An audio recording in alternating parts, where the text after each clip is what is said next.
Terms of importance in economics.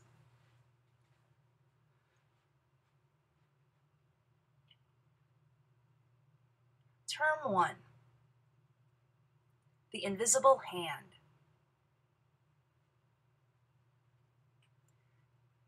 Adam Smith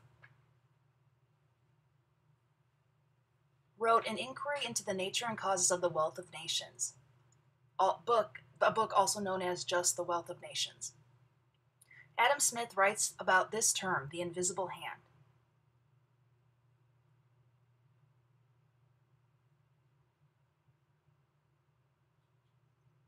What does he mean by the invisible hand? Adam Smith writes, every individual necessarily labors to render the annual revenue of the society as great as he can. He generally neither intends to promote the public interest nor knows how much he is promoting it. He only intends his own gain, and he is in this, as in many other cases, led by an invisible hand to promote an end which was no part of his intention. By promoting his own self-interest, he frequently promotes that of the society more effectually than when he really intends to promote it.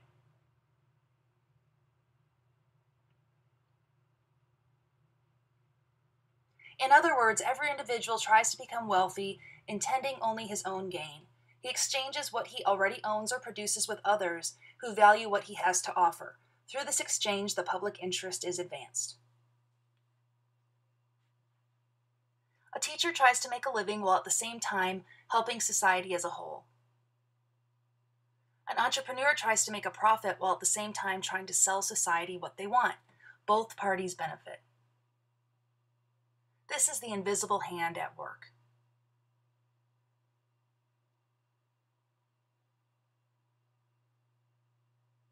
Terms 2 and 3.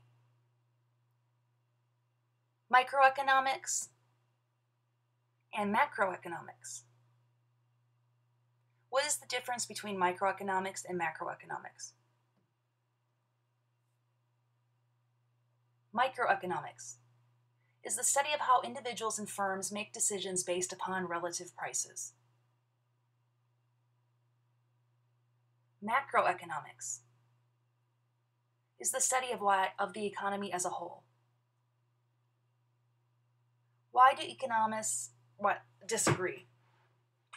First off, being an economist is like being a meteorologist. You take current information and try to predict the future. Dick Rankin, the 2001 NASDAQ Teacher of the Year, said it best when he stated, if you aren't econ, then you're history. Economics is forward-looking while history is backwards. Economists gather information from the past and present to make predictions about what will happen in the future. So, why are some economists right in their predictions while others are wrong? The answer is simple. What happened in the past may not happen in the future. As you will find out soon enough, determinants do not remain constant for long. The world is an ever-changing place. Economists are like meteorologists. Both of them gather all the valuable information they can and then take an educated prediction of what is going to happen in the future. Are weathermen always right? This is similar to why economists aren't always right. Too much is left to change.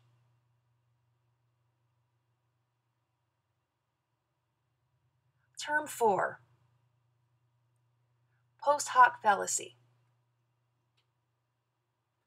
I bought stock today and the stock market went up. I'm going to buy stock every day so the stock market continues to go up. I don't have my essay done because I got home at 12 midnight. Walking under a ladder brings bad luck.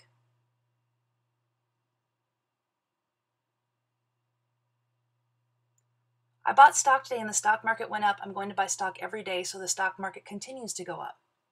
This is post hoc fallacy, a false cause and effect relationship. Does my buying stock have anything to do with the stock market going up? Hardly. I don't have my essay done because I got home at 12 midnight. Post hoc fallacy, a false cause and effect relationship. I value sleep over working on my essay.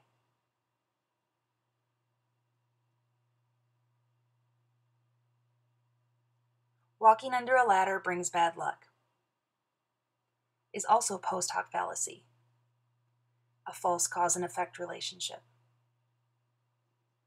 Good luck and bad luck come into people's lives. It's not because they walk under the ladder that brings them bad luck. Superstitions are post hoc fallacies. Term 5. Fallacy of composition. Teachers in intercity high schools do a worse job of educating students than teachers in suburban schools. We have the best players in the league on our team, so we have the best team. CEOs of corporations are criminals.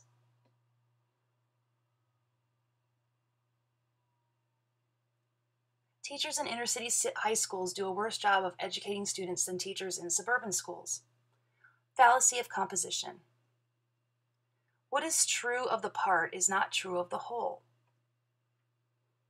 Many teachers in inner-city schools are better than ones in suburban schools and vice versa.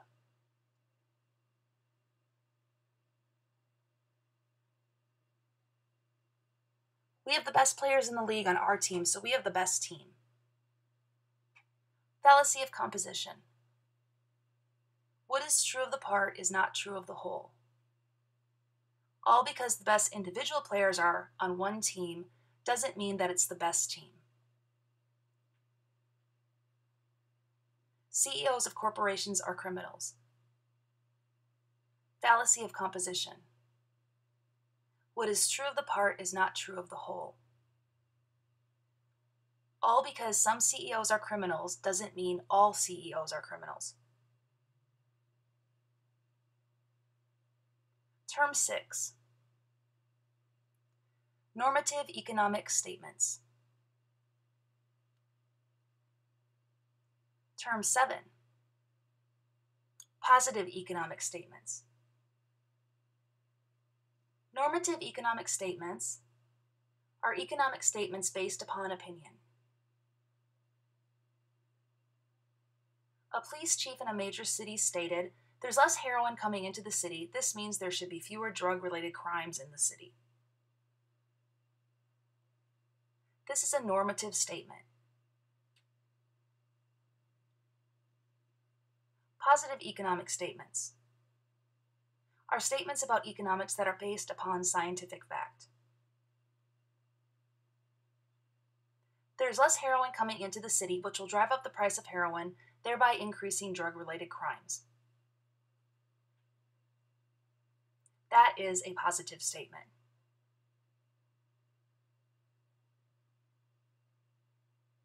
Normative analysis, the way the world ought to be. If you have not formally studied economics, most of your statements on economics are based upon opinion or the way the world ought to be. Positive analysis, the way the world is. When you formally study economics, your statements are to be testable statements, not just statements based upon opinion.